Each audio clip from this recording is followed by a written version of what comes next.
well. Good evening and good afternoon to my two guests here. Welcome to this edition of the Referee Show here on IrelandStats.com. I'm your host, Earl Baston. Joining me is Alan Black, who is an MLS instructor and assessor, as well as Alan Snooty, a UEFA technical instructor, who, by the way, officiated in two World Cup finals. Gentlemen, thank you very much for taking this time out to chat with us and bring us up on speed on some of the new things that are coming out. And obviously, Mr. Snooty, you're going to be in Bermuda in just over 2 weeks' time.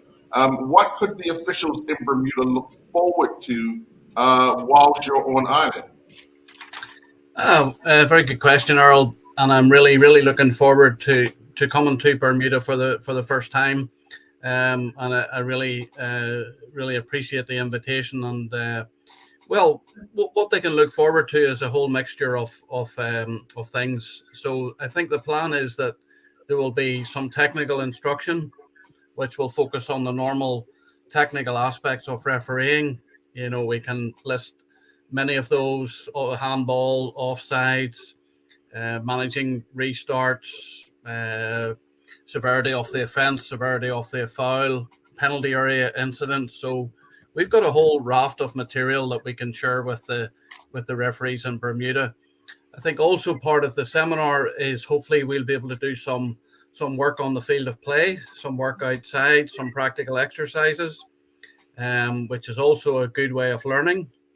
I hope also that we can film at least one of the local games that are being played during my stay. Then I can analyze the match. We can look at some situations and discuss those in the classroom in the days after the match. And I also understand that Cranston has got a group of very young referees, the youth guys.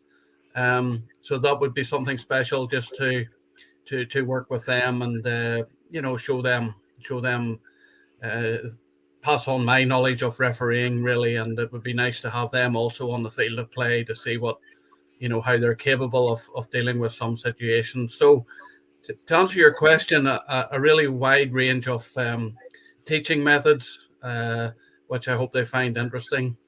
And of course, then, if there are any special things that they want to discuss, special topics or special things that they might like to do, we can incorporate that into the program, because it's completely open and flexible to suit the needs of the referees in Bermuda.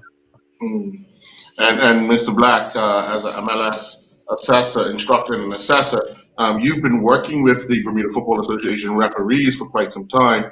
How much have you seen, especially without laying hands on them, physically, but helping, across the water? How much do you think they've improved knowledge base in your discussions with some of the assessors?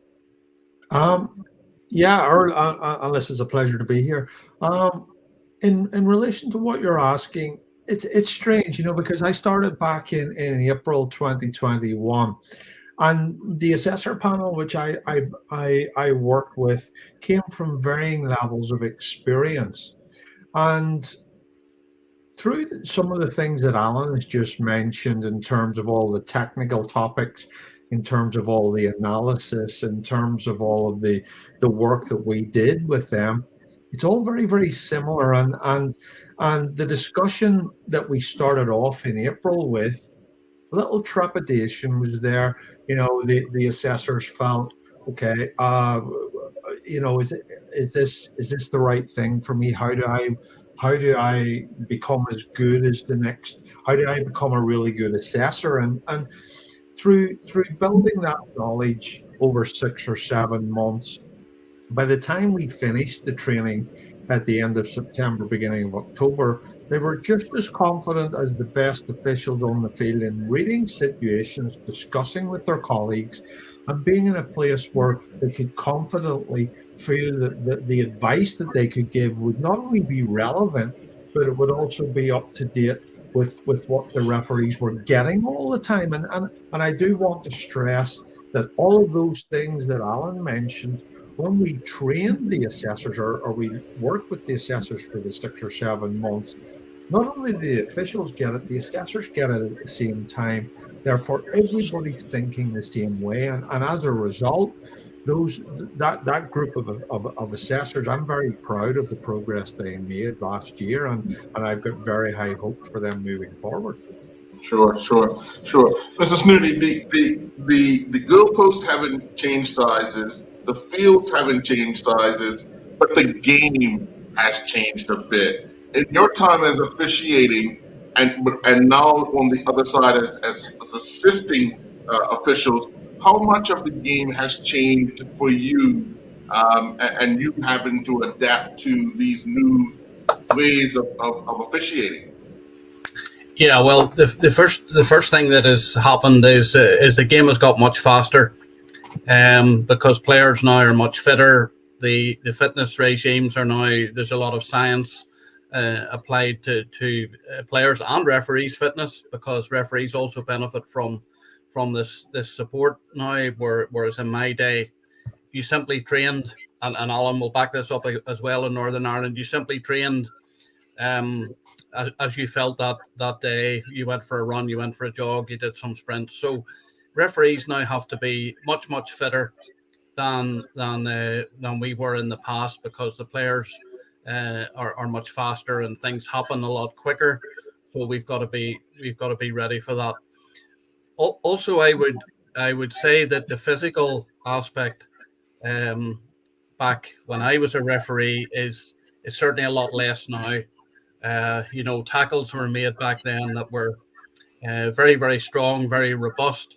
I think it was accepted back then as part of the game. And I know in Bermuda you follow the Premier League in England very closely, and if some of the younger referees watched highlights or games maybe on television that were played 20 or 30 years ago, they would understand what I mean.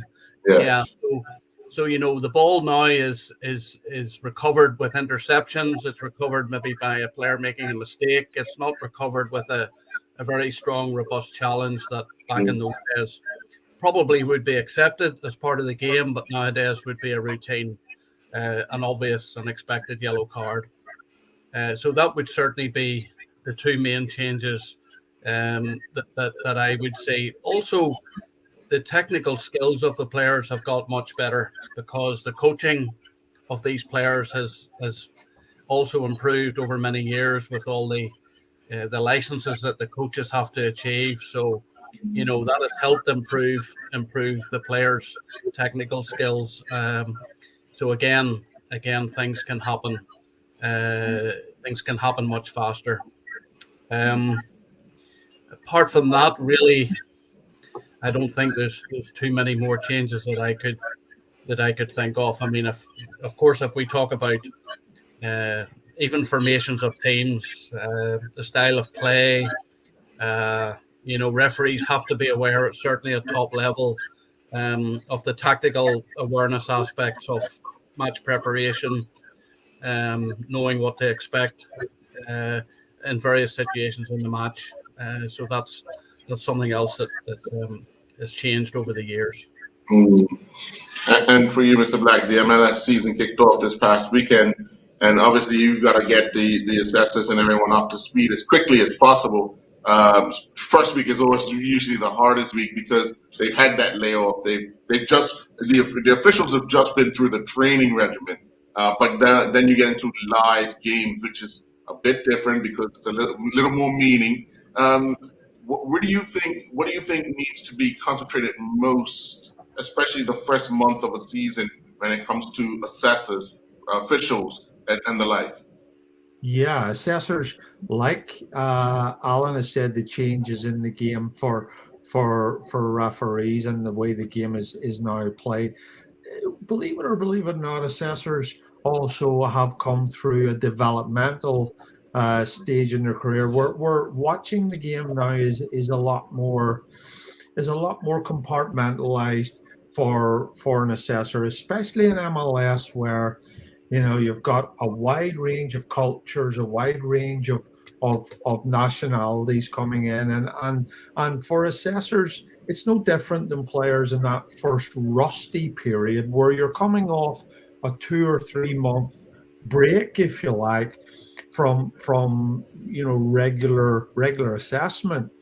And every assessor will tell you that there's, same as every player, that there's nothing beats getting into a routine every week of watching the game, reporting it, debriefing on the officials, because you get in, your mind is actually, it's like a well-oiled machine. It continues to move well, but all of a sudden you stop for 2 or 3 months, like a vehicle. It takes a while for it to heat up again. Yes. And in those first couple of months, especially in MLS, what we have at the beginning of each season is a set of what we call points of emphasis. And there are areas of the game that MLS and the professional game in the States and in Canada concentrate specifically on the referee dealing with certain types of incidents. And these are new each year.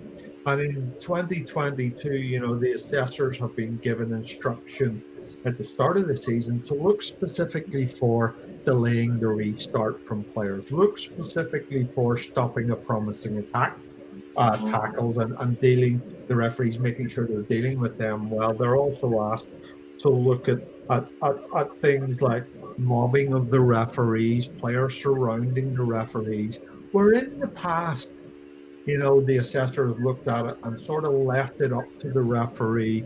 Do they deal with it well in the context of the game, or do they not? So at the beginning of this season, in the first couple of months, we're asking the referees to deal quite consistently and strongly with players running at them, players standing in front of the ball, players stopping a promising attack, and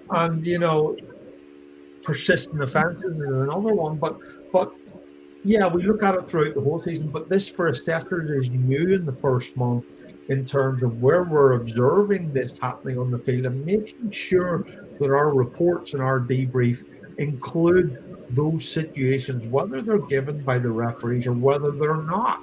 And it's about behaviour modification, and assessors play a big part in ensuring the referees can help the behaviour modify. So that first month is really crucial that the assessors get up to speed very quickly, looking at these situations, and are on the same page as the officials and the league and the administration and the pro management whenever it comes to these, and recording them as much as possible so that the message starts to change as the season rolls on and it gets a little easier for everybody involved. Mr. Black just said something, Mr. Snooty, here. When you would have been officiating, that would have been the norm, where players kind of crowd the referee when a decision's made and so forth. How do you, because I listened to Mr. Black the way he explained it, how did you handle that? Because at times there was always that language barrier as well, because when you do international matches, not necessarily do you understand the language in which some of these country people are speaking. Yeah, exactly. And, this is where body language is so important. And using your personality and trying to manage these situations as best you can. Now, of course, our guidelines at UEFA, and I'm sure FIFA is exactly the same, that if there's a confrontation, let's say between two players or two small groups of players, then it's a minimum yellow card for one player from each team. If you can find the guy that started it, the instigator, and the guy that retaliated, then that's obviously the best idea. Mobbing the referee is slightly different in that, as Alan has said, it's also one of the hot topics that was covered at the Elite UEFA referees course a few weeks ago, during the winter break. And this is not good for the image of the game, this type of mobbing, crowding the referee, players running from a distance to get involved in something that's really none of their business, and they will want a caution given to somebody that comes running from a distance, or the first person that approaches the referee and is then followed by a few of his teammates. So it's important that these players are recognised. But it takes me back, Earl, as well, to what we're going to try and do in Bermuda. And, dealing with confrontation and dealing with mobbing is really very difficult to do in the classroom, because you're just showing a clip and you're explaining to people what you should do. So what we'll try and do if we cover these kinds of topics is do those out on the field of play with the referees. And of course, it'll be done sensibly. It'll be done professionally. We don't want 15 people crowding around a referee and saying a lot of silly things. But what I can do is try and help them manage those moments using body language, using your arm, your hand, not walking away from the situation and allowing players to follow you.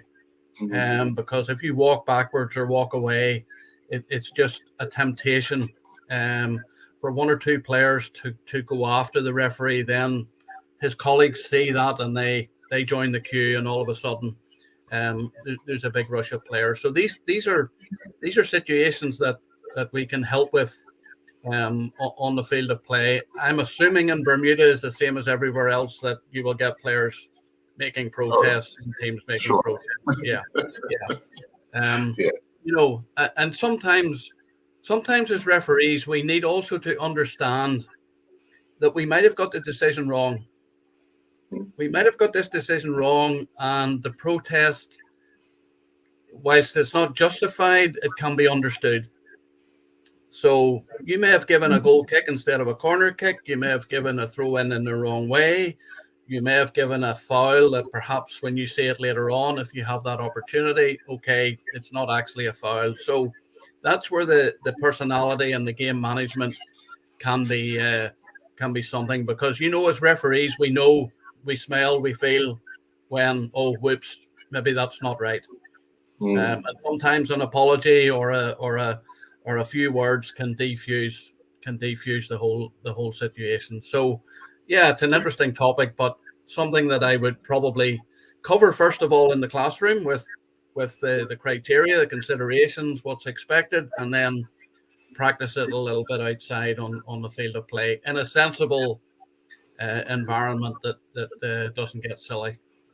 Mr. Black, when you are advising your assessors who will be overseeing a game, what are you telling them to speak with the officials about beforehand, what they're looking forward to, or what they're looking out for prior to a game?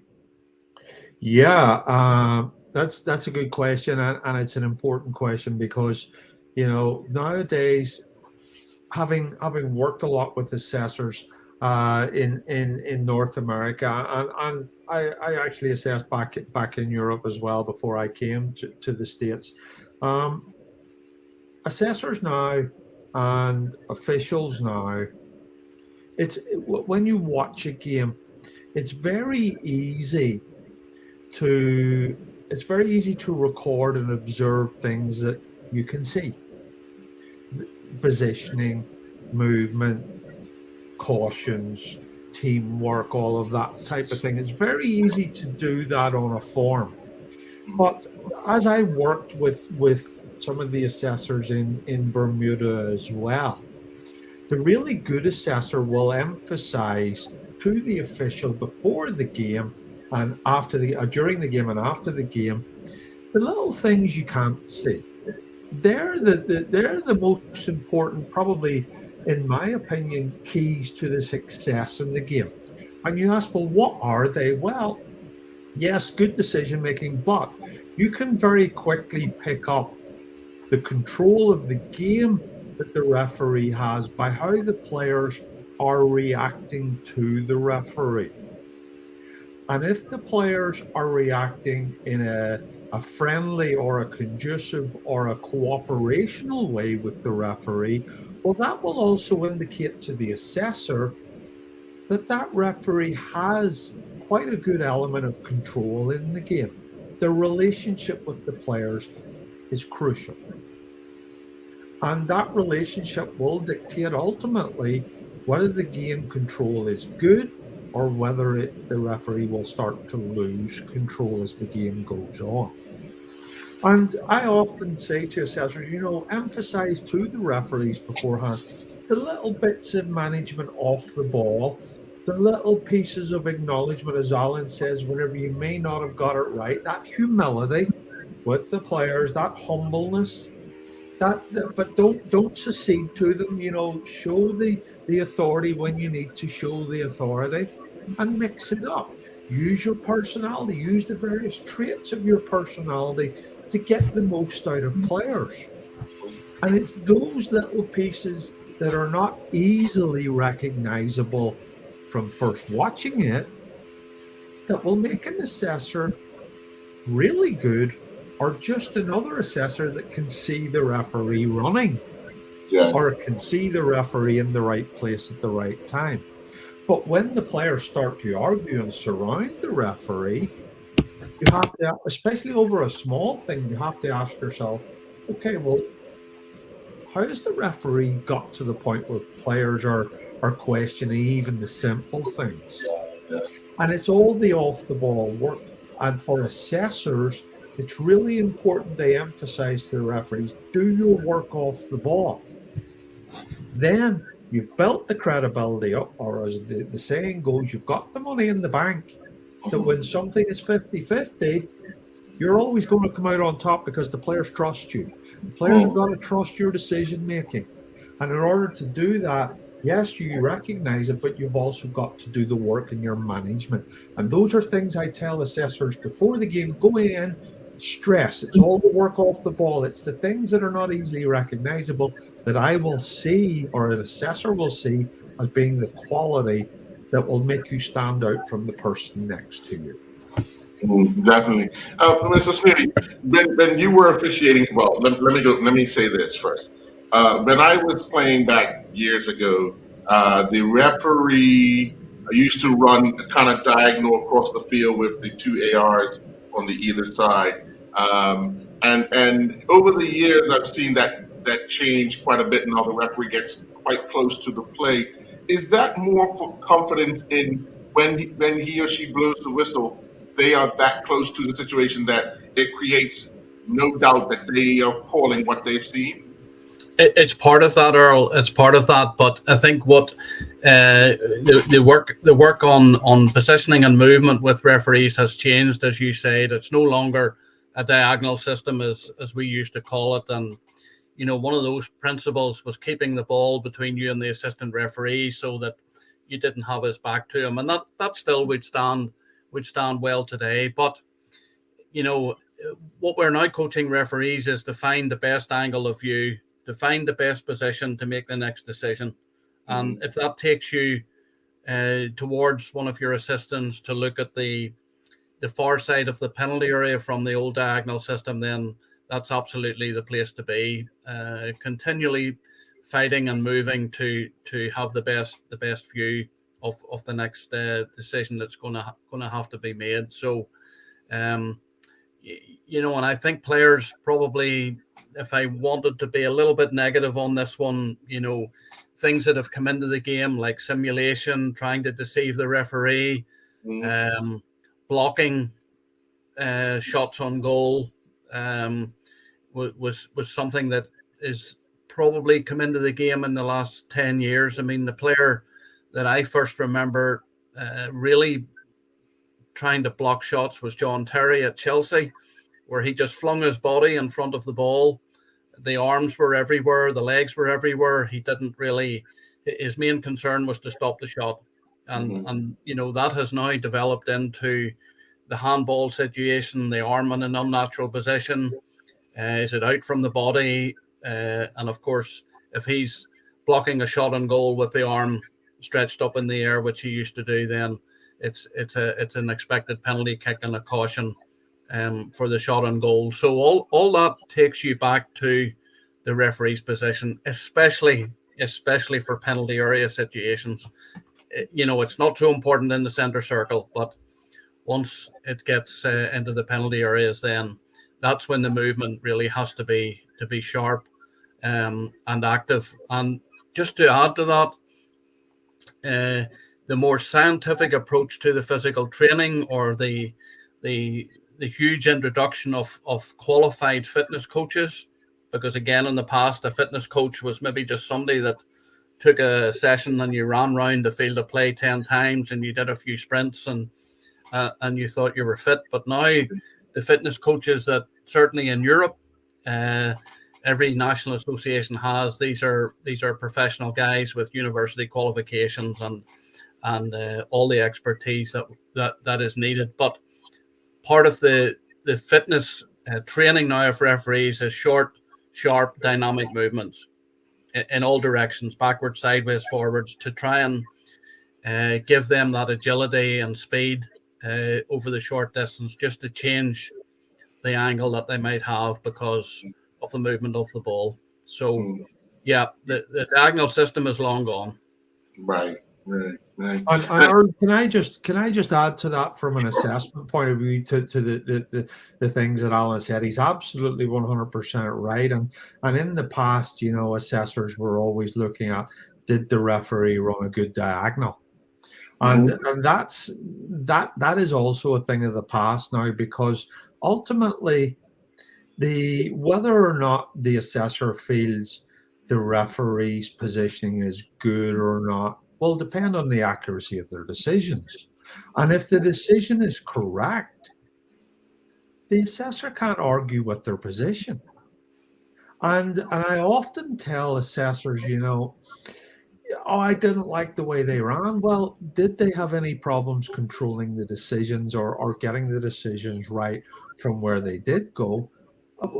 Yeah, no, they didn't. I said, so the problem there isn't their positioning. You may not like it, and this is where assessors now have to adapt to the changing demands of the game. Yeah. And the only real time the assessor would really start to make an issue of the positioning and the movement is if it starts to affect the referee's decision making. And if you could get a decision wrong from being on a diagonal. And that's the whole point. It's about being in the right place to see something. And from an assessor's point of view, it's just as crucial that the referee is getting the angle, but that their decision is correct. That ultimately that's what controls the game. And assessors, for some assessors, that was a long process to get them round. Rather than set patterns, are they getting the decisions right? Well, then you can't really touch the positioning and movement to any great extent, Definitely. Now, you gentlemen are working on an online referee platform. Can you give us just some insight as to what this is all about and what is the ultimate goal for that platform? Yeah, well, okay, I can add my bit to this eCoach platform, which has been set up a few years ago, and we now have, I think, several national associations have come on board. Certainly in the United Kingdom, more or less everybody's on board now, with the exception of the Football Association in England, who probably have their own internal support going on. So it's very, very widespread. It brings referees together. They can form little chat groups amongst themselves. Alan is going to bring his observers together on it and use the material there for education. So I'm sure it's exactly the same in Bermuda as it was all over the world when we got hit with this COVID pandemic. We had to find a plan B, and the online e-learning, Zoom calls, Microsoft Teams, whatever, became the norm. Now, it's not the same as a classroom or the field of play, but we needed a plan B, and this type of education served as the plan B. So one of the big things on this platform is the basic laws of the game course for new referees, for people that want to start refereeing. So they can do a lot of their learning through this platform, which means that they can do it when it suits them. So if a Sunday morning suits somebody, or a Wednesday evening suits somebody, or lunchtime suits somebody because of their work or whatever their personal lives gives them the free time, they can do it then. So it doesn't mean that they have to be in a certain place at the same time every week to get 2 hours instruction on the laws of the game. This can be done at a time which suits them. And then the additional follow-up to the laws of the game course can be done locally, perhaps halfway through the course if they want it, or at the end, or both. just so that the local instructors can have face-to-face meetings, because that's still absolutely necessary when a young or a new referee is starting off, because he'll have a lot of questions, or she will have a lot of questions to ask, and then they can be answered. Other things that are on it are clips from situations and matches that we've gathered up from our own work. And maybe, for example, I would send every 2 weeks 5 clips on a particular topic. I think the last week the topic was dog show spa, denying an obvious goal scoring opportunity or stopping a promising attack, with the conclusions. But the person that's looking at the clips makes up his own mind, gives the reasons for his decision or her decision, and then looks at the recommendations after that. Those are constantly being updated with a theme, if you like, every 2 or 3 weeks. Right. Yeah. So and it's proving extremely popular, and I think Bermuda are quite close to coming on board, which is very special. Okay. Good stuff. Well, let me ask you, Mr. Snooty, how did you get involved in officiating? This is a really good question. So I started to referee when I was 16 years old, and the main reason was that I love football, and I knew that I wasn't going to be a top football player.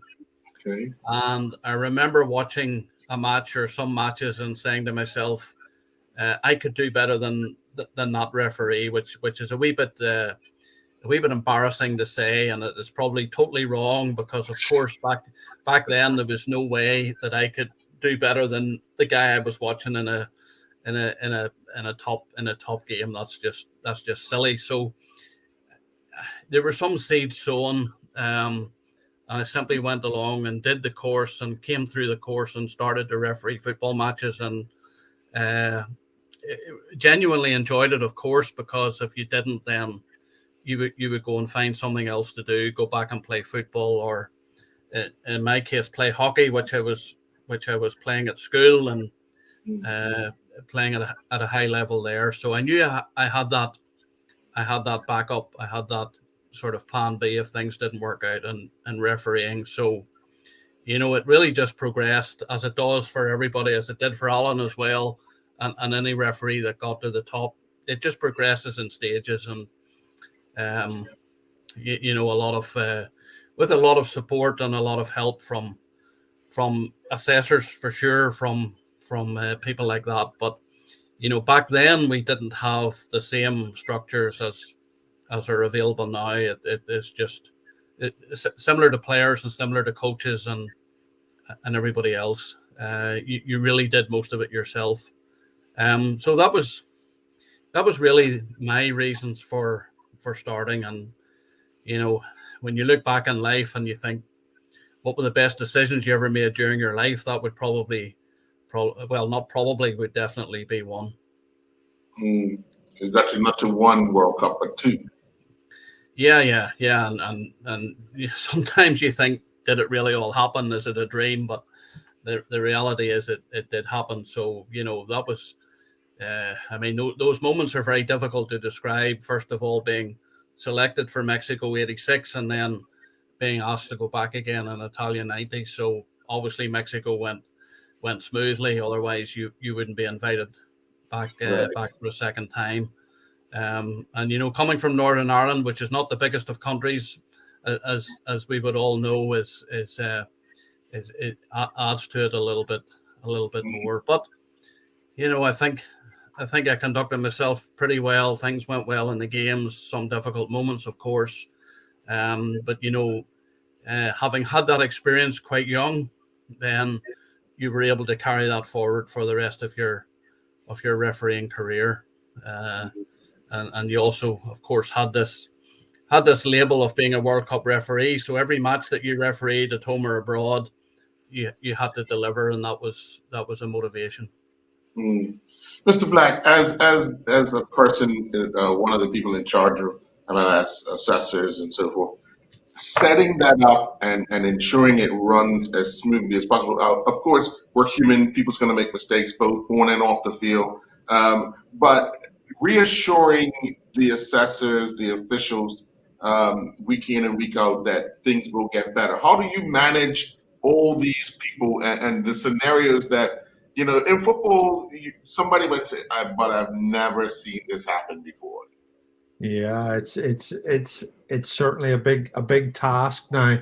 I do live by an interesting statement that it does ring true regardless of your role in the game, and that is anything that you will see somebody or the group of people will always have an opinion. Now, everybody has an opinion on something.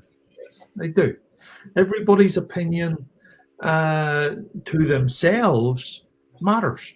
And bringing all of that together in a highly charged atmosphere where officials have an opinion on a decision, the assessor has an opinion on a decision, the spectators have an opinion on the decision, the broadcast have an opinion on the decision. You go off and everybody sleeps on it, and then they may have a different opinion on the decision. And then you've got to reconcile all of these differences in opinion to come to a final outcome that's for the good of the game moving forward. And that management of opinions is very, very important. First of all, we've got to respect that everybody's opinion is built on experience, it's built on intelligence, it's built on their perspective on the game. And they may think, well, they do think it's right. And communicating and reconciling these opinions is a massive job. It's about keeping every stakeholder within the officiating world to the point where we're all on a consistently moving forward basis, and it's difficult. It's really, really difficult. Now one of the big ways to do that is making people understand that everybody's opinion might be different, or everybody has a different opinion.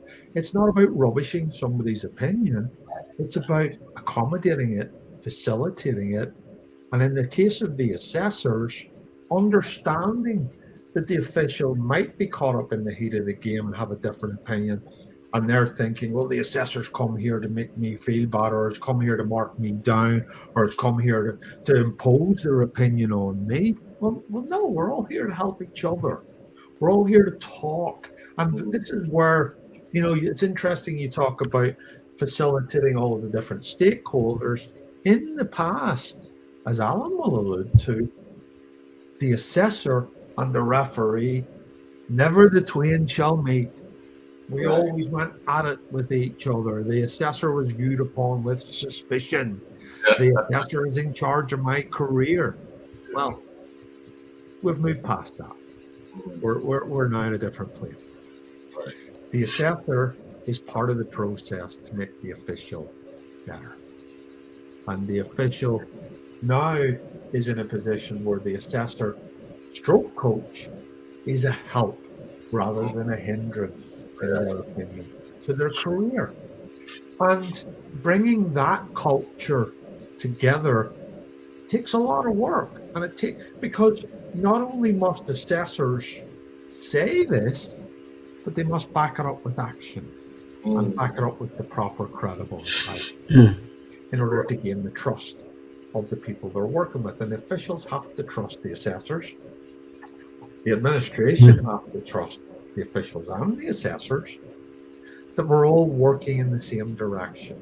And that management of that is challenging, and you're always going to get isolated situations where nobody will ever agree on a situation. But you've got to view those situations as simply situations that you could talk from now until 2030 and nobody will ever agree. So we also have to accommodate those types of situations as well. But education, a lot of continual touching base with all of the stakeholders, reminding them of their responsibilities, reminding them of the benefit of having the individual people in their places to do what they're doing. And that's how you build the trust, you build the management of these groups. And it can be a daunting task at times, especially when you get a situation that blows up on a weekend. And all of a sudden, the assessor's coming at it from a different angle. The official's given this. The broadcasters are telling you this. They're writing emails, and you're getting all of these different pieces of information, pulling that all together with a level head and saying, right, let's see what the consistent message should be in all of this. And then communicating it to the different stakeholders is very, very important. Sure, sure. Yeah, I think, Earl, if I could just add to what Alan has quite rightly said, you know, we've moved away from I think we've moved away from assessors that are simply fault finders. You know, people in the past who were sitting waiting for a mistake to happen and then, okay, yeah, I've got you now type of mentality. I worked in another country in Europe for over a year, and we had a big problem there with this type of mentality. And I'll give you one example. And we talked earlier about positioning and movement. So they just had a policy or a fault finding mentality where if the referee got struck by the ball or hit by the ball, they immediately deducted 0.1 from the mark, which is, you know, I've been hit by the ball in my matches. Alan has been hit by the ball. Yes, sometimes you were in the wrong position, but many times you weren't. You were in the normal expected position at that moment. And the player misplaced a pass or the ball was deflected quickly off somebody and you were hit. In fact, I well remember in my games, if I was hit once, I was normally hit twice. It was unbelievable what happened. So we had this discussion with a group of assessors, and I said to them, I stopped the clip before the ball hit the referee. So they didn't know what was coming next. And I said, guys, position, happy with this? Yes, Mr. Allen, no problem. Good position. Played the clip for another couple of seconds, and the referee's hit by the ball. So I said, happy with this position? No, he's got hit by the ball. So I said, well, what could you have done in the last second or 2 seconds to move? And then I said, if he wasn't hit by the ball, which missed him by a yard, because it just missed him, do you deduct a mark? No. I said, but he's in the same position.